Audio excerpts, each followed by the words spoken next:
Today, we're going to tackle an event that in just 6 short years completely reshaped the planet, the Second World War. It's a conflict on a scale that's hard to imagine, and believe it or not, its aftershocks are still shaping the world you and I live in today. So let's get into it. I mean, just look at these numbers. The scale is staggering, almost impossible to really wrap your head around. Over 60 million people dead. This wasn't just a war between armies. It was a true total war that dragged in nearly every country on Earth and put more than 100 million people to work for the war effort. And that mind-boggling scale brings us to our big question for today. How? How did this one single conflict manage to completely redefine everything? How did it tear down old empires, create brand new superpowers, and literally lay the groundwork for the world we know now? Well, let's find out. Okay. First section, the seeds of war. You see, to really understand World War II, you can't just start in 1939. You have to go back further, to the war that came before it. It's a story of how a shaky, fragile peace planted the seeds for something far, far worse. And it all kicks off with this one powerful idea, revanchism. Basically, it's a political desire for revenge. After Germany lost World War I, the Treaty of Versailles hit them hard. They lost territory, their military was dismantled, and they were saddled with massive debt. This created this deep, burning sense of national humiliation, a feeling that a new generation of fascist leaders would become experts at using to their advantage. So all through the 1930s, you just see this drumbeat of aggression getting louder and louder. The world's new democracies, they mostly just stood by and watched as the Axis powers started pushing the boundaries. You have Japan invading Manchuria, Italy invading Ethiopia, and Germany just absorbing its neighbors. Every time they did something, the response was a policy of appeasement, which basically just told them, hey, you can get away with this. Which brings us to our next section, the Axis onslaught. By 1939, it was clear that appeasement had been a total failure. When Germany rolled into Poland, the war in Europe finally exploded, kicking off 2 years of absolutely shocking Axis victories that really did bring the world to the very brink of collapse. Now, here's what's so crazy. If you looked at the stats back in 1938, you would have bet on the Allies, no question. Their populations were bigger, their economies were stronger. So how on earth did the Axis powers dominate so completely in those early years? What went so wrong? Well, the answer was a game-changing, revolutionary new way to fight. Blitzkrieg or lightning war. It was all about speed and shock. They used fast, concentrated punches of armored divisions, all backed by aircraft, to just blow past static defenses and completely overwhelm their enemies. And in 1940, it led to the unthinkable.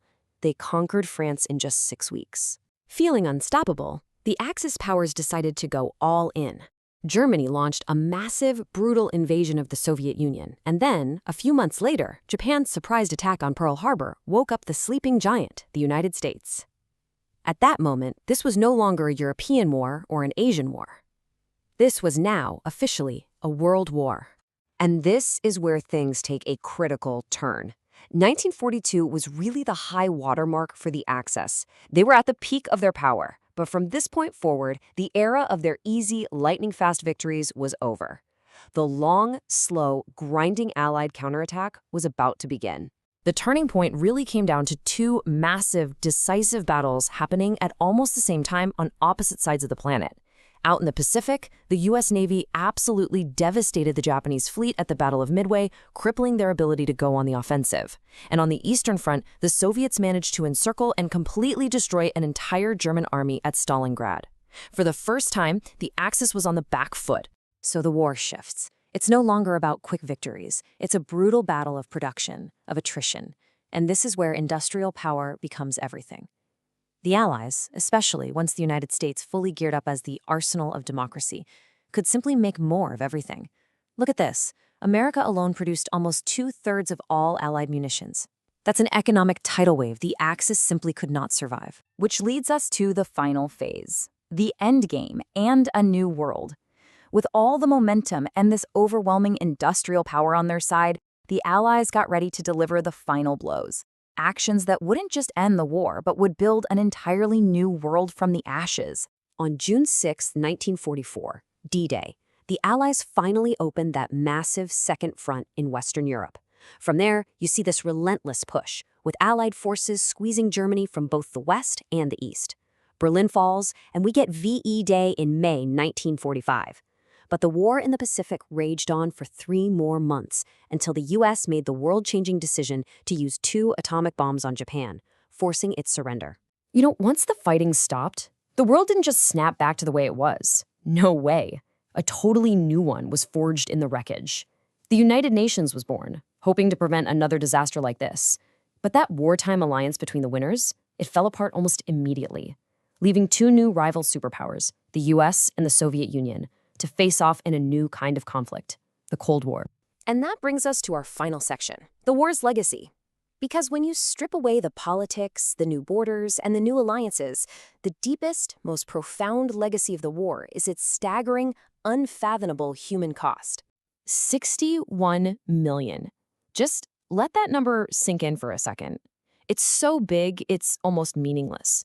But it's not a statistic. It's 61 million individual lives, families, stories, and futures that were just gone. That number is the true haunting legacy of this war. But what's even more horrifying is who was dying. For the first time in a major conflict, civilian deaths didn't just equal military ones. They vastly outnumbered them. Almost 3/4 of the dead were civilians. This was the brutal reality of total war, where the line between the battlefield and the home front was completely erased. And right at the heart of all that civilian suffering was the Holocaust. Nazi Germany's systematic, factory-like murder of 6 million Jews and millions of other people. And this quote, it just brings that unimaginable horror down to a single human life, reminding us that behind those massive numbers were hundreds of thousands of children, imprisoned, brutalized, and murdered. It's a darkness we have to make sure we never, ever forget.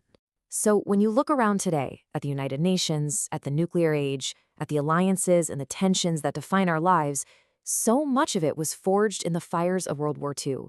It literally created the world we inherited. And that leaves us with one last really important question. If that war forged the last 80 years, what forces are forging our world right now? And what kind of century will they leave behind?